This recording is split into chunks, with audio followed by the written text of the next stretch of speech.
오늘 우리에게 주신 하나님 말씀은 사무엘하 16장 1절에서 4절, 구약 489쪽입니다.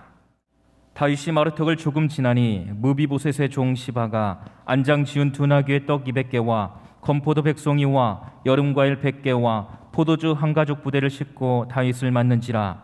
왕이 시바에게 이르되 내가 무슨 뜻으로 이것을 가져왔느냐 하니 시바가 이르되 나귀는 왕의 가족들이 타게 하고 떡과 과일은 청년들이 먹게 하고 포도주는 들에서 피곤한 자들에게 마시게 하려 함이니이다. 왕이 이르되 내 주인의 아들이 어디 있느냐 하니 시바가 왕께 아뢰되 예루살렘에 있는데 그가 말하기를 이스라엘 족속이 오늘 내 아버지의 나라를 내게 돌리리라 하나이다 하는지라. 왕이 시바에게 이르되 무비보셋에게 있는 것이 다 내 것이니라 하니라. 시바가 이르되 내가 절하나이다. 내 주 왕이여 내가 왕 앞에서 은혜를 입게 하옵소서 하니라. 아멘. 오늘은 모략하는 사람, 이런 제목으로 말씀을 전합니다. 제목의 내용이 별로 좋지 않아요. 좋지 않은 내용의 그런 제목이지만, 그러나 오늘 이 말씀을 통하여 반면교사로 삼고자 하는 것입니다. 도자기 이야기를 하고 싶습니다. 값싼 도자기는 투박합니다. 두껍게 만들게 되고요, 만드는 과정도 그렇게 어렵지 않습니다. 만들거나 불에 굽는 과정에서 쉽게 금이 가지 않습니다.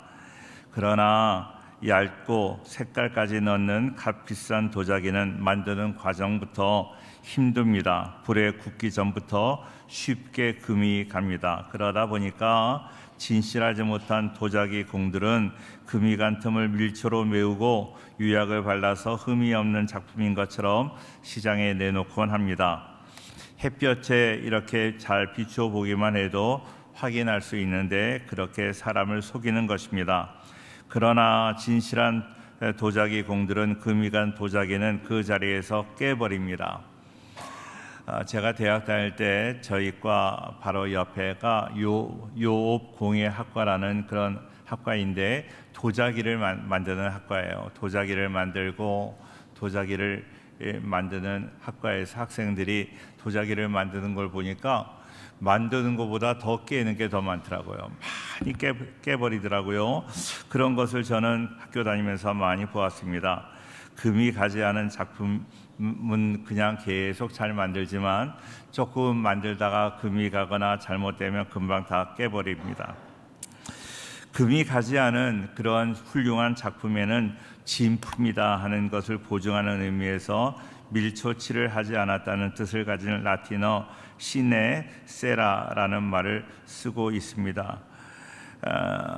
그 진실이라는 영어가 거기에서 파생이 되었는데, 그렇게 이것이 진품이다, 만드는 과정, 어려운 과정을 잘 겪었다 하는 그러한 말입니다. 오늘 본문 이미 봉독해 드린 이 말씀은 압살롬이 다윗을 반역합니다. 그리고 예루살렘에 입성을 했다고 하는데 그 이야기는 바로 다윗이 살던 그 왕궁에 들어갔다 하는 이야기이고요. 이제 다윗은 압살롬을 피해서 이제 도피 생활을 시작합니다. 참 기가 막힌 상황입니다.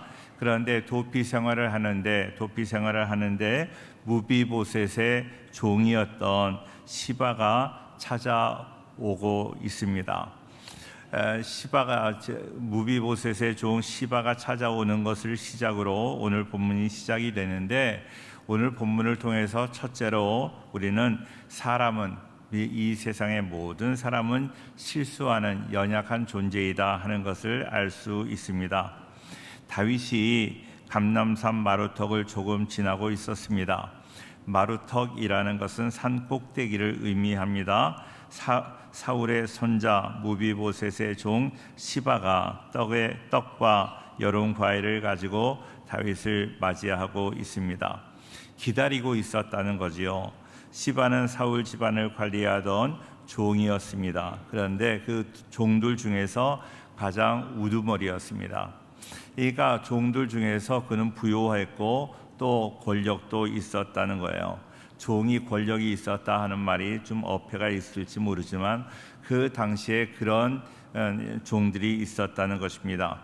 시바 자신도 20명의 종이 따로 있을 정도로, 자기가 종이었는데 자기 밑에 종들을 20명이나 거느리고 있을 정도로 종들 중에서 권세가 있는 사람이었습니다. 시바는 사울이 몰락한 후에 사울에 가지고 있었던 땅과 재산을 자신의 소유로 하였습니다. 그래서 정말로 부유하게 잘 살고 있었습니다. 시바는 원래 사울의 종이었지만 다윗의 명령에 따라서 사울의 손자 무비보셋을 섬기게 된 그런 사람입니다. 무비보셋은 우리가 잘 알지만 그 우상을 타파한다는 그런 뜻이 있고, 시바는 식물이라는 그런 이름의 뜻을 가지고 있습니다. 시바는 성품이 간사하고 교활한 기회주의자였습니다. 시바는 종이었었는데요, 주인의 땅을 관리하는 것으로 만족하지 못했습니다. 주인의 땅을 내가 차지하기를 원했습니다. 어떻게 하면 그 땅을 내 것으로 확보할 수 있을지 언제나 곰곰이 생각하는 그런 사람이었습니다. 그런데 그 시간에, 그 순간에 압살롬이 자기 아버지 다윗을 반역하였습니다. 백성들마저 마음이 다 다윗을 떠났습니다. 이런 상황으로 다윗은 궁지에 몰리게 되었는데, 그러나 그 시바는 다윗이 압살롬의 반역을 제압하고 왕위를 회복할 것으로 믿고 있었습니다. 이 상황을, 지금 다윗이 반역을 당하고 있는 이 상황을 잘 이용만 한다면 자신이 목적을 이룰 수 있는 절호의 기회라고 생각을 했습니다. 그래서 그는 다윗의 마음을 사기 위해서 나귀와 떡과 과일과 포도주를 준비하고 다윗을 기다리고 있었습니다. 오늘 2절 말씀에 그 내용이 나오는데 같이 한번 읽겠습니다. 시작. 왕이 시바에게 이르되 내가 무슨 뜻으로 이것을 가져왔느냐 하니, 시바가 이르되 나귀는 왕의 가족들이 타게 하고 떡과 과일은 청년들이 먹게 하고 포도주는 들에서 피곤한 자들에게 마시게 하려 함이니이다. 피난을 가는 다윗과 다윗의 일행들을 그렇게 배려하는 마음이니까 얼마나 감사하겠습니까? 시바는 무비보셋의 종입니다. 그런데 다윗이 그렇게 도피 생활을 시작할 때 다윗과 함께했던 사람들이 다 다윗을 따라서 같이 예루살렘을 떠나왔는데, 그 무비보셋은 다윗에게 많은 은혜를 받았음에도 다윗을 따라오지를 않았습니다. 다윗은 사울 왕가의 마지막 후손이라고 생각을 하고 자기 자식처럼 무비보셋을 자기 왕의 상에 앉혀서 음식을 먹게 하고 사울의 재산을 다 주었습니다. 지극정성으로 요나단과의 언약을 생각해서 무비보셋에게 정말 잘 대우해 주었는데, 그 무비보셋은 오지 않고 지금 시바, 그 무비보셋의 종인 시바만 지금 나타나게 된 것입니다. 그래서 의아하게 생각을 하고 무비보셋은 안 오고 왜 너만 왔느냐고 묻고 있습니다. 그 말씀이 그 3절에 나와 있습니다. 왕이 이르되 네 주인의 아들이 어디 있느냐 하니, 시바가 왕께 아뢰되 예루살렘에 있는데 그가 말하기를 이스라엘 족속이 오늘 내 아버지의 나라를 내게 돌리리라 하나이다 하는지라, 그렇게 말하고 있습니다. 여기서 주인은 요나단이고요, 주인의 아들은 무비보셋입니다. 지금 다윗이 어려움을 겪고 있는 이때를 틈타서 무비보셋이 다윗을 반역하고 지금 이렇게 자기 할아버지의 그 나라를, 할아버지가 돌아가셨는데 그 사울 왕조를 재건하려고 한다는 이야기였습니다. 이야기를 들으니까, 다윗을 반역한다는 이야기를 들으니까 얼마나 다윗이 화가 났는지 몰라요. 그러니까 지금 자기 아들 압살롬에게 반역을 당하고 있는 상황인데, 그것도 모자라서 이제 사울의 손자 무비보셋이 또 반역을 일으켰다는 이야기를 듣게 되었습니다. 참, 그래서 화가 나니까 홧김에 어떻게 했어요? 야, 그 무비보셋의 재산을 다 네가 가져라. 그리고 무비보셋이 뭐라 그러면 왕이 그러라고 그랬다고 해라 하고 이야기를 한 것입니다. 4절 말씀에 그 내용이 나와 있는데 같이 한번 읽겠습니다. 시작. 왕이 시바에게 이르되 무비보셋에게 있는 것이 다 내 것이니라 하니라. 시바가 이르되 내가 저러나이다. 내 주 왕이여 내가 왕 앞에서 은혜를 입게 하옵소서 하니라. 무비보셋의 재산이 다 너의 것이라고 그렇게 왕이 이야기를 하니까 시바의 입장에서는 얼마나 다윗이 감사해요. 그래서 거기 절했다는 거예요. 절하고 내가 왕의 은혜를 입기를 원한다고 그렇게 말하고 있습니다. 자, 그런데요, 이 시바가 지금 했던 이야기는 다 거짓말입니다. 무비보셋을 모함하는 것입니다. 그런데 거짓말을 듣고 홧김에 다윗은 무비보셋에 가지고 있는 재산을 다 시바에게 주라고 이야기를 하는 것입니다. 다윗은 거짓말을 하는 시바의 말을 듣고 실수를 하게 되었습니다. 다윗이 지금 시바의 말을 듣고 화가 났죠. 홧김에 그는 아무렇게나 행동을 한 것입니다. 제대로 상황을 파악하지도 않은 채 경솔하게 행동을 하고 있는 것입니다. 무비보셋은 정말로 다윗을 사랑했던 사람이고 다윗에게 충성을 다했고 정말 다윗의 은혜에 감사하는 마음으로 있었던 사람입니다. 그런데 무비보셋의 종 시바가 모함하는 것인데 그 모함하는 그 사실을 다윗은 전혀 느끼지 못했습니다. 시바가 무비보셋을 모함하고 있을 때 다윗은 그 사실을 파악하지도 않고 그냥 그 고지고대로 들어서 성급하게 무비보셋의 재산을 시바에게 주었습니다. 시바라는 사람은요, 사울의 집안과 다윗의 집안에 내서 종살이를 하면서 눈치만 빨라졌어요. 눈치만. 그래서 내가 어떻게 행동을 하면 유익할까, 내가 부유하게 될까, 이런 것만 생각하는 그런 지혜가 있었습니다. 그거를 악한 지혜, 마귀의 지혜라고 말해요. 지혜가 다 좋은 것 아닙니다. 마귀의 지혜는 우리가 가지면 안 돼요. 악한 지혜를 가지면 안 됩니다. 다른 사람을 괴롭히거나 다른 사람을 죽이는 그런 지혜입니다. 그런데 다윗은 도피 가운데 영적 분별력이 떨어져서 그 악한 지혜를 가지고 거짓말을 하는 것에 감쪽같이 속았습니다. 내가 도피 생활을 하니까 너무나 심신이 고단해요. 그래서 하나님께 기도하지 못합니다. 기도하지 않으니까요, 하나님의 은혜가 점점 없어지는 거예요. 믿음이 없어졌어요. 하나님의 지혜도 없어집니다. 늘 하나님께 기도하지 않으면 위로부터 주시는 하나님의 은혜와 지혜가 부족하다는 것입니다. 사랑하는 성도님들, 항상 우리가 어떤 일을 당한다 할지라도 항상 기도함으로 위로부터 주시는 하나님의 은혜와 지혜가 떠나지 않는 우리 성도들의 삶이 될 수 있기를 주의 이름으로 축원합니다. 할렐루야. 자, 시바가 하는 일은 실제적으로 일어날 수 없는 일이에요. 무비보셋은 이렇게 몸이 불편한 사람이었습니다. 압살롬의 반역과 관계도 없는 사람입니다.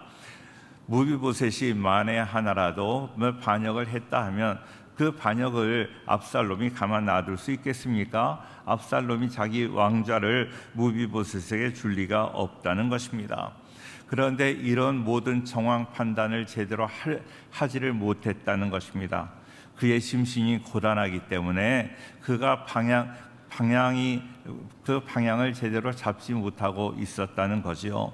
우리 성도님들 아무리 심신이 고단하다 할지라도 늘 하나님께 기도하는 그 마음이 약해지지 않기를 바랍니다. 하나님으로부터 주시는 그 은혜가 떠나가지 않기를 주의 이름으로 축원합니다. 야고보서 1장 19절에 이런 말씀이 있습니다. 내 사랑하는 형제들아, 너희가 알지니 사람마다 듣기는 속히하고 말하기는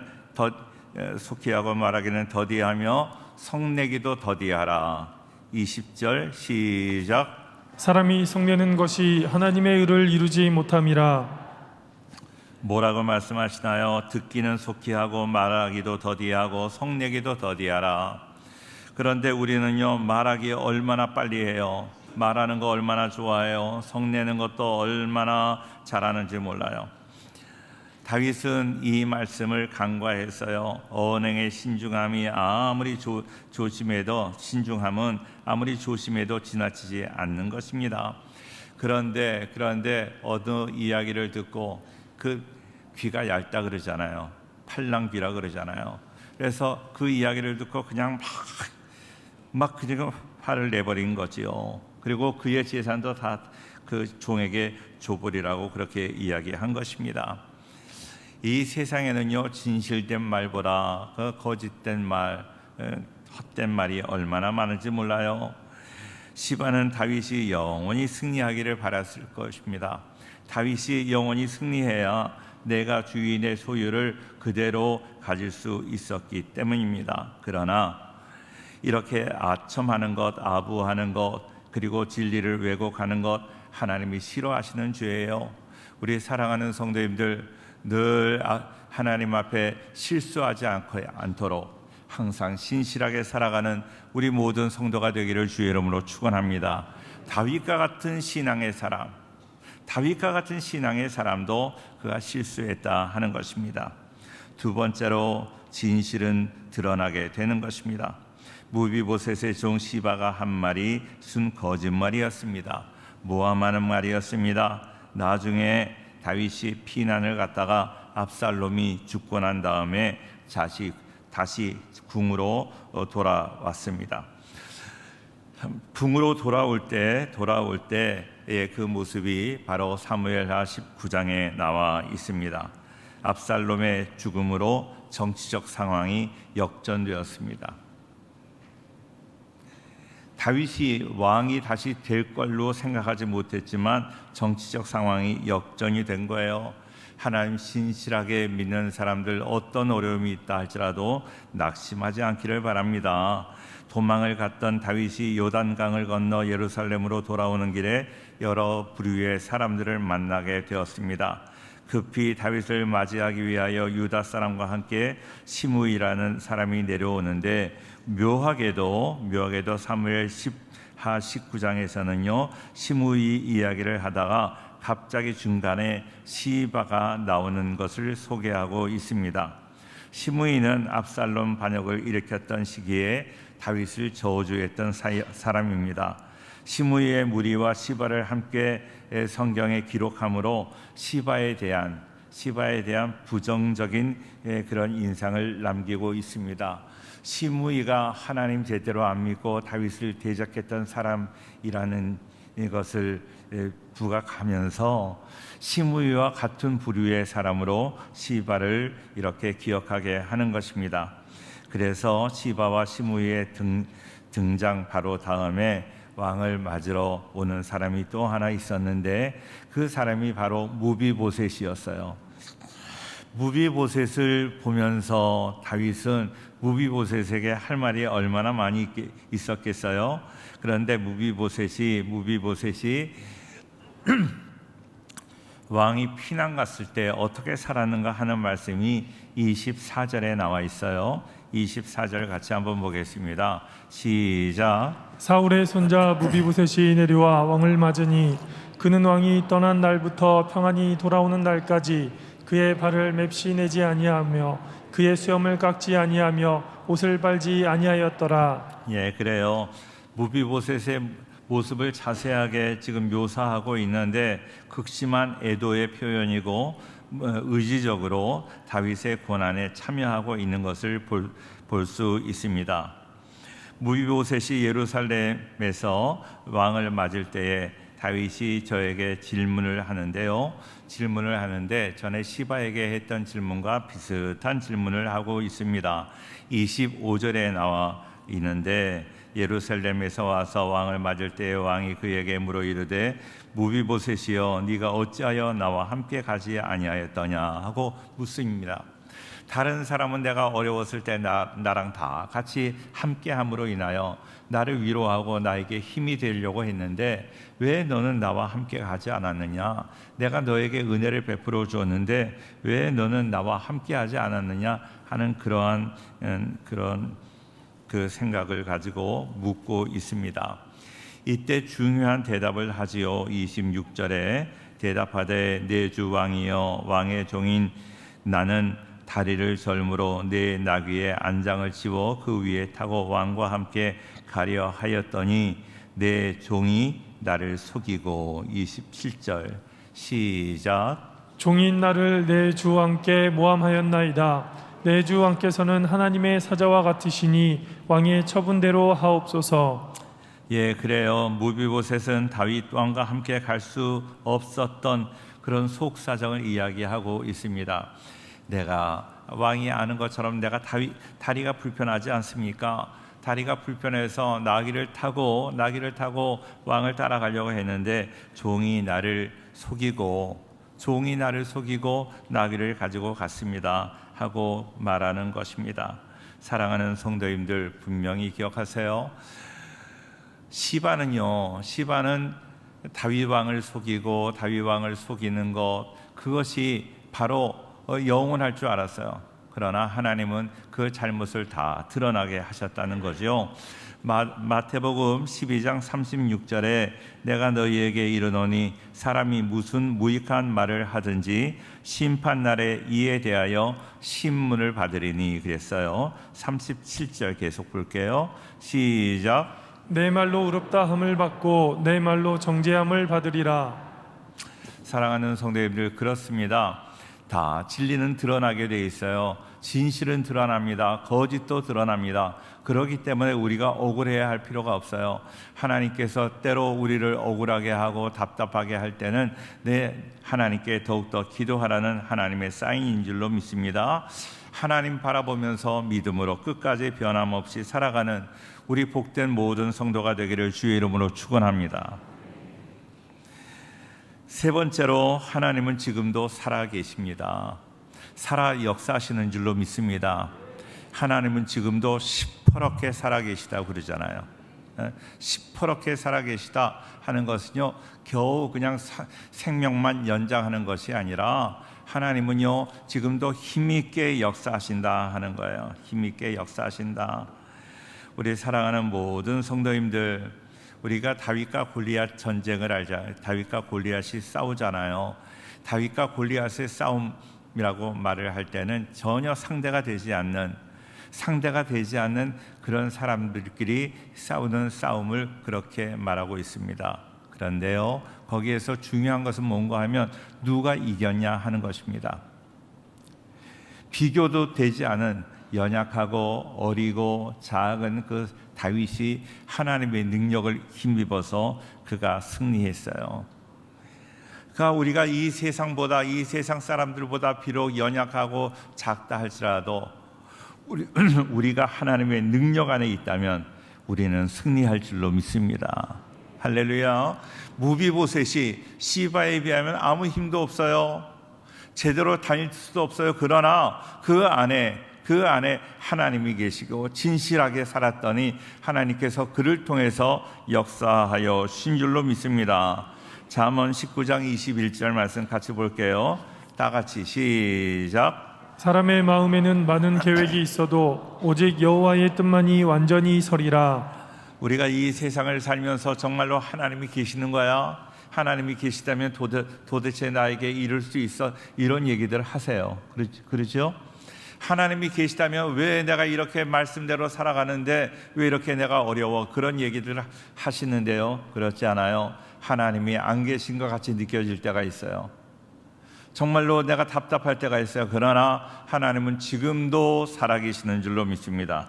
낙심하지 않고 끝까지 주님 바라보고 믿음으로 살아간다면 다윗에게 하나님께서 다윗을 다시 회복시켜 주셨던 것처럼 무비보셋에게 그 무비보셋을 속였던 시바의 그 모든 그 자기를 모함했던 이야기를 다윗에게 구할 수 있는 기회를 허락하셨던 우리 하나님께서 우리가 신실하게 살아가면 하나님의 때에 우리를 회복시켜 주실 줄로 믿습니다. 이 믿음을 가지고 날마다 변함없이 하나님 바라보고 믿음으로 살아가는 우리 복된 성도가 되기를 주의 이름으로 축원합니다. 기도하겠습니다.